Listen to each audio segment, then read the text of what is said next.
Anggota Komisi 1 DPR RI dari fraksi PDI Perjuangan, Majen TNI Purnawirawan TB Hasanuddin, menyoroti pembatalan mutasi Letjen TNI Kunto Arif Wibowo, anak dari Tri Sutrisno.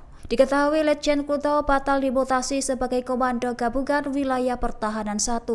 Lantas, TB Hasanuddin menyatakan keprihatinannya dan menilai keputusan tersebut mencerminkan pengaruh politik dalam tubuh TNI. Dikutip dari Tribun News, hal itu disampaikan Majen TNI Purnawirawan TB Hasanuddin pada Sabtu 3 Mei 2025.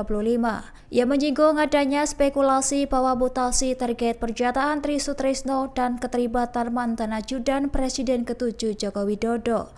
Menurutnya, keputusan mutasi seharusnya murni didasarkan pada kebutuhan organisasi, bukan tekanan eksternal.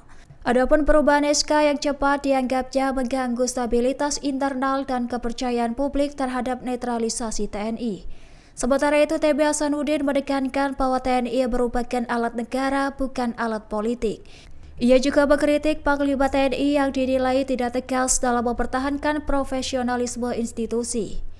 Meski demikian, ia berharap TNI kembali berpegang pada prinsip objektif dan strategis dalam setiap kebijakan internal.